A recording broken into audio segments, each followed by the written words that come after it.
dari Sudut Tribun atau DST, dan kali ini episode Persipura Jayapura lawan Persiraja Banda Aceh. Hasil uh, sangat tidak menggembirakan karena berakhir dengan imbang atau 0-0 yang sebenarnya uh, satu kata untuk menggambarkan pertandingan tadi, saya terutama ketika menonton adalah saya marah. Ya, marahnya adalah uh, saya nggak menemukan Persipura ketika lawan Persija kemarin, dan nggak menemukan juga pola permainan yang seperti lawan Persija kemarin. Dari kaki ke kakinya hanya sampai di garis batas tengah begitu. Ketika sudah sampai back sayap ataupun gelandang serang itu biasanya sudah dilewati, karena ketika sampai back kanan atau back kiri atau bahkan gelandang bertahan, bolanya pasti diangkat ke depan atau dilempar ke sayap, yang berkali-kali sudah jelas itu tidak efektif. Bola crossing itu juga bagus dan penting, tapi tidak untuk Persipura saat ini. Berapa persentase kita memasukkan bola dari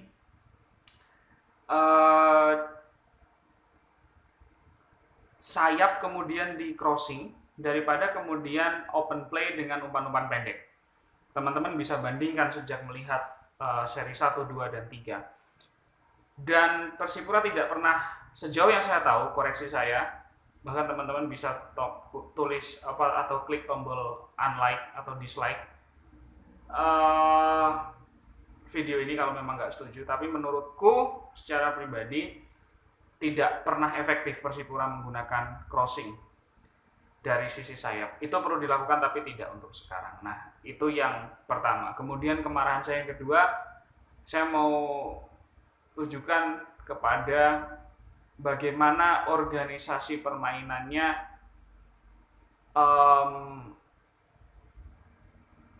tidak siap menerima serangan balik atau fast break. Yang back kita tidak, sama sekali tidak ada back cepat di antara kita, di antara pemain-pemain kita. Dan ketika Persiraja Banda Aceh kemudian punya penyerang-penyerang yang cepat, habis kita.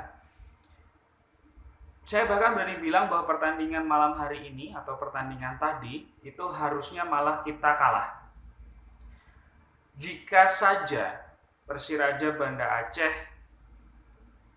tidak punya pemain dengan shooting yang buruk, habis kita tadi. Kita malah justru dibantai.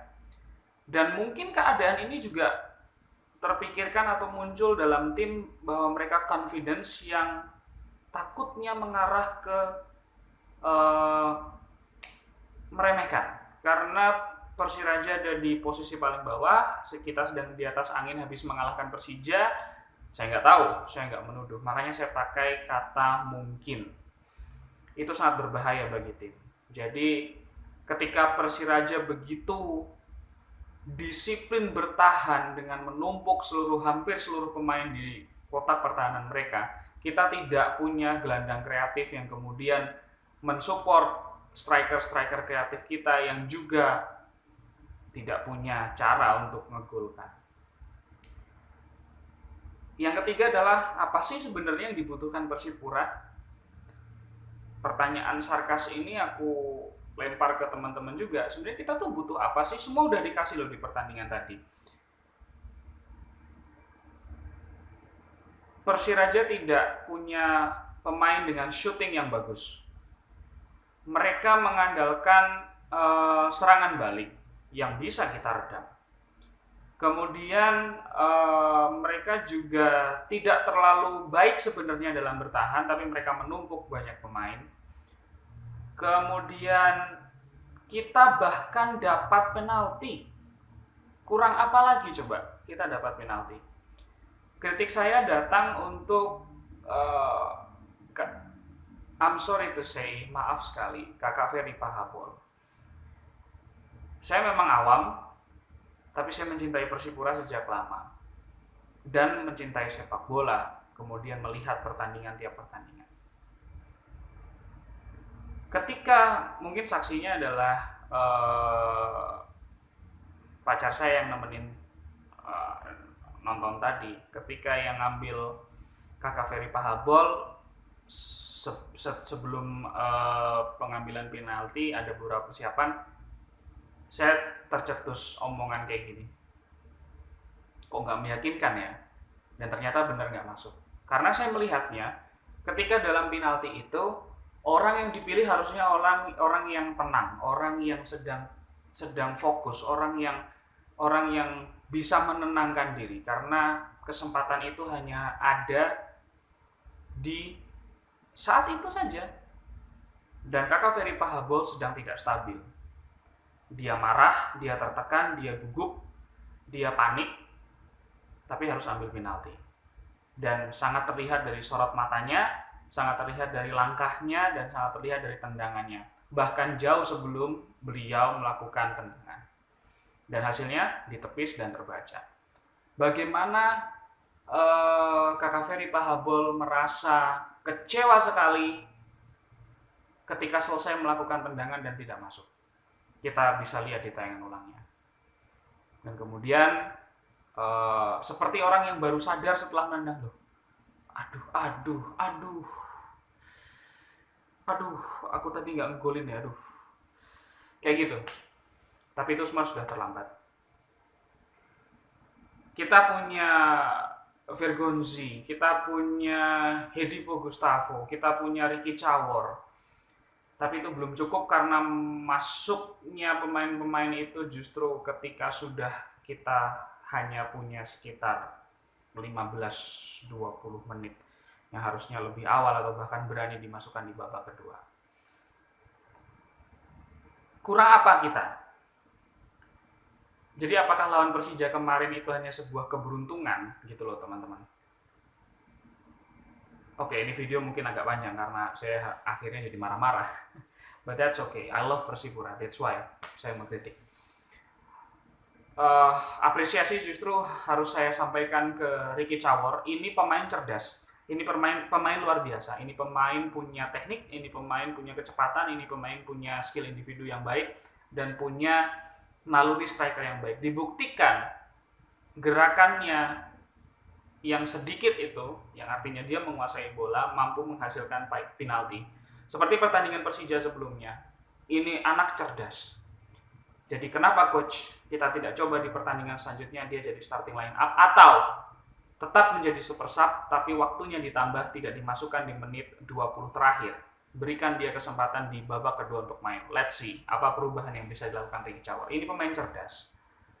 Dan kapan dan masih menunggu pemain-pemain dan juga formula terbaik kita, karena masih seperti orang atau tim yang cari-cari, masih bingung, formasinya tidak bisa diandalkan, karena dengan formasi yang sama di beberapa pertandingan ternyata juga tidak menghasilkan permainan yang sama juga begitu loh. Walaupun tadi sudah pakai passing pendek, oke lah, tapi ternyata kita tidak menghasilkan apapun lawan Persiraja yang ya kita harus apresiasi juga, pertahanan mereka disiplin sekali. But anyway, hasilnya tetap 0-0 dan kita masih ada di posisi bawah, yang harusnya saya mungkin waktu itu berharap juga bahwa kita bisa melewati Persi Kediri, tapi ternyata tidak.